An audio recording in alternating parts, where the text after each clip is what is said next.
mouth and the meditations of all of our hearts be acceptable in your sight, O God, our strength and our salvation. Amen.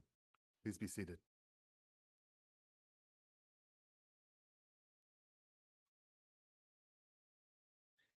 Give to the Most High as God has given to you, and as generously as you can afford.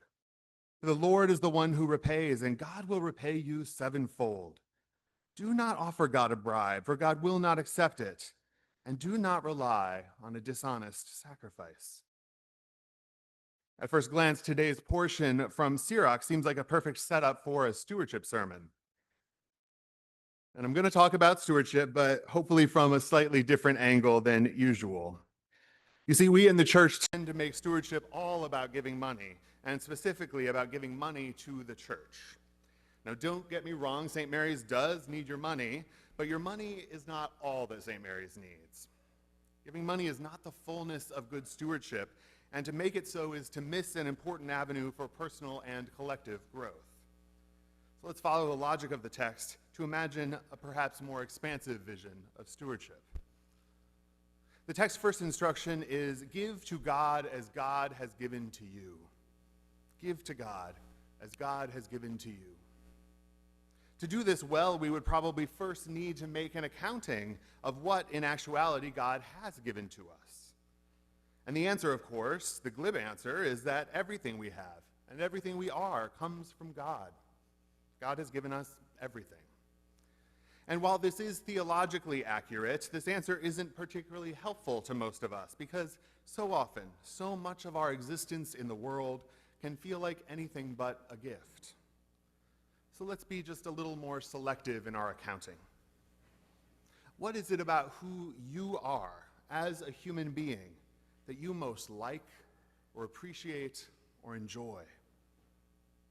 Now, many of us in this society struggle with low self-esteem, so it can sometimes be difficult to name even a few things, or we're bashful about naming them because it feels boastful or prideful.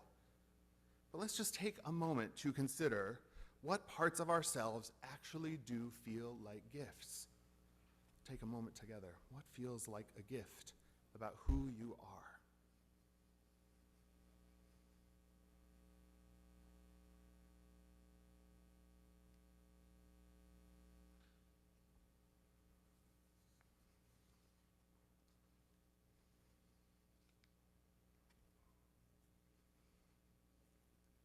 If you're having trouble, you could certainly reflect on what others tend to appreciate most about you. But I didn't start with this angle because others so often notice and appreciate what we do for them. And what we do for others may or may not fully align with our own sense of inner gifts. So having reflected for a moment, I now invite you to hold in your mind the gift that you most prize in yourself. The precious gift that you guard and nurture and protect. The gift that may even feel like it comes from beyond you, feels as if it's bigger and better than what you could achieve through your own efforts alone. My gift is my artistic creativity, which I've only rediscovered in the past year or so, as I've gotten re-involved in drawing and painting, making paper, weaving fabric, making baskets, knitting, and creating a wide variety of 3D objects that litter our home. I feel a strong sense that my creative gift is from God. It feels like it comes from somewhere beyond the confines of my rational, calculating mind, which so often tends to rule the roost in my body-mind system. So if God has given me the gift of artistic creativity, how might I generously give of or from that gift back to God? And how might you with your gift? The text says, give as God has given to you, as generously as you can afford. Now, the word afford makes most of us immediately think about money. And the next line of the text, which uses the word repay, further accentuates the sense that we are talking about money here. But in reality, we cannot give money to God. And what if the text isn't really talking about money in the first place? You see, the word afford actually comes from an Old English word that means something more like to send forth. To send forth. So let's hear the verse from Sirach with that inserted. Give as God has given to you, as generously as you can send forth. As generously as you can send forth. I don't know what Sirach really intended to communicate, but I think there's power to reducing the monetary subtext in this passage, at least for us as 21st century Americans. This enables us to think more expansively about generosity, and indeed, the Revised Version helps us to inquire of ourselves. What would it look like for me to send forth my God-given gift and to do so generously? What does it look like for you to send forth your God-given gift and to do so generously? Over time, I've had ideas, harebrained ones sometimes, for various parish art projects that we could undertake together. But I almost always pull back, imagining that the projects would become too complicated or that not many folks would be interested in participating. I tend to cut off my ideas at the knees without giving them much space or time to develop. And I think the deepest reason I do this is a fear of misunderstanding or rejection. To put my precious gift out into the world and to not have it generously received or understood would be painful for me. I don't think I'm alone in this. The more precious the gift, the more likely we are to keep it to ourselves and the circle of those closest to us. But what if God's invitation to us via this text is to become a community where it is safer for people to take the risk of sending forth their gifts? To become a community where generous giving is always, or at least almost always, met with generous receiving. To become a community where all of our gifts are nurtured, shared, celebrated, and appreciated. For this to happen, of course, we need to figure out the conditions that would make it safe enough for people to want to share. And we would need to explore our own inner impediments to sharing. It might sound outlandish, but what if this is what we charged our stewardship committee with doing?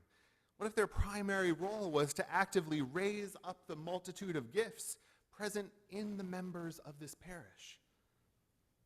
Because here's the thing, as we come to trust our community enough to take the risk of sending forth our gifts, we are also promised that God will repay our giving sevenfold.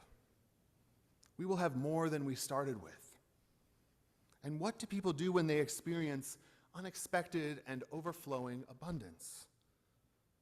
Well, sometimes they hoard it, but very often they share it. Just imagine if you shared one of your gifts here at St. Mary's and you were received as warmly, generously, and abundantly as we receive the children when they sing or speak in worship.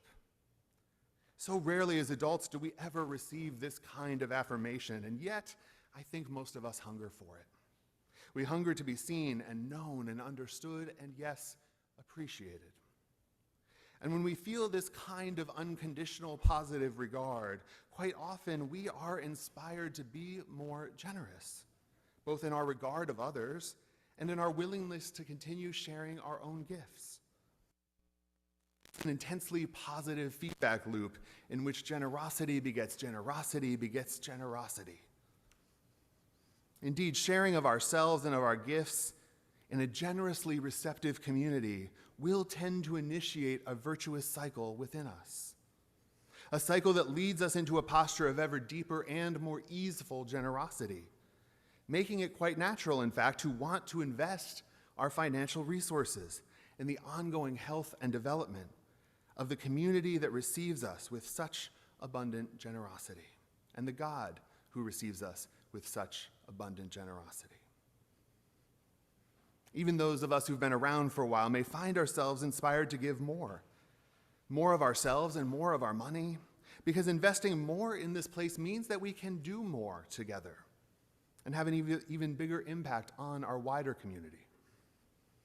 St. Mary's is already a church to be proud of, but imagine what more we could be and do if we shared more of ourselves and more of our resources. Indeed, at St. Mary's, we seek not only the investment of your money, but also the investment of your personhood. Who you are matters, and who we are collectively also matters. What makes life in this place rich and deep and full is what each one of us brings to the table and what God brings to the table. At every celebration of the Eucharist, we bring forth bread, wine, and ourselves to be transformed into spiritual nourishment. A hymn I love puts it this way: let us be bread blessed by the Lord, broken and shared, life for the world. Let us be wine, love freely poured. Let us be one in the Lord. May it be so.